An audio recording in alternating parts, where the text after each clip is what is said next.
I'm going to show you how to change a medical service after that service has been charted on. I currently have a blood glucose service that asks for blood glucose level. And what I want to do is I want to add a message to staff that if the blood glucose is over 120, they need to contact the nurse. So in order to do that, I'm going to go to the client library. I'm going to go to this client library. I am going to make, since it's been charted on, I cannot just change this blood glucose. So I'm going to make a copy of it. I am going to say that I'm going to add a dash to it so I can differentiate between those records, and I'm going to save it. Notice there are two blood glucose services, one with the dash and one without. The next thing I'm going to do is I'm going to edit the one with the dash, the new one. And I'm going to edit the task itself and revise it. And I'm going to say that if the blood glucose is 120 or above, contact nurse. Or whatever. I could write lots of things here. I'll just put that there so you can see it. And I'm going to save this revision, and I'm going to, and if I wanted to add additional instructions here, this is lots of instructions. There's room, it's a huge field, okay? And I'm going to update it. Okay, the next thing I'm going to do is I'm going to go to medications and services.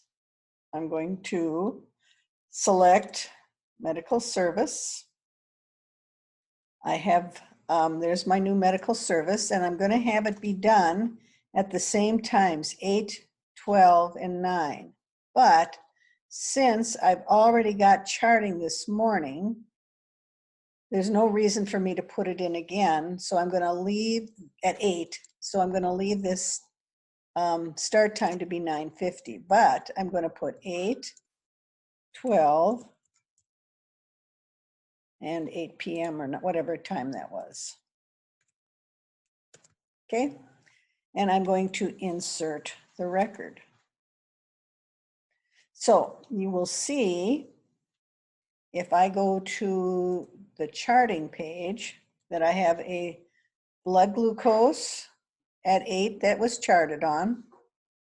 I've got the old blood glucose, the new blood glucose, the old blood glucose, and the new blood glucose. So the next thing we're going to do is we're going to discontinue the old blood glucose. And the way that's done is I just go to that medication page. I go down to this old one, the one without the dash, and I want it to be discontinued as of now because it's prior to that noon, so it doesn't show anymore. So I'm just going to say added info pop-up, and I'm going to discontinue it.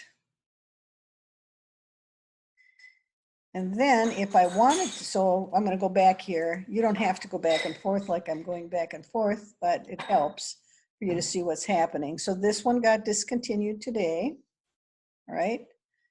I have these two new ones, but now if I chart on, well, the next thing I want to do is, let's say I wanted to get rid of that dash so I don't have two blood glucoses. So I'm going to go to the client library, and since this one has not yet been charted on, I can't edit it. I will remove that dash and update it. So now it's plain old blood glucose. And I will go to the charting page.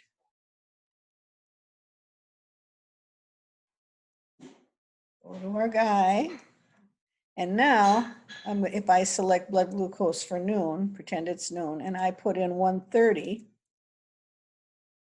I'm going to get those instructions that I put in. I'm going to say okay, and I'm going to save it. And I'm going to save my records. Okay.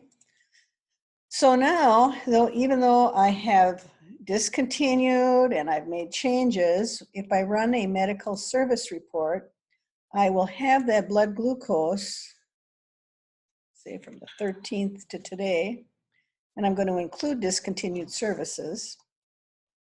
I will have all of that information intact with the integrity intact. So here's my blood glucose, my new one.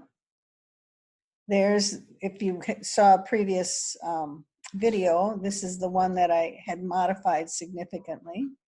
And here's the one that I did prior, the 945 one that we were looking at that had already been done. So that's how to edit a medical service that has charting.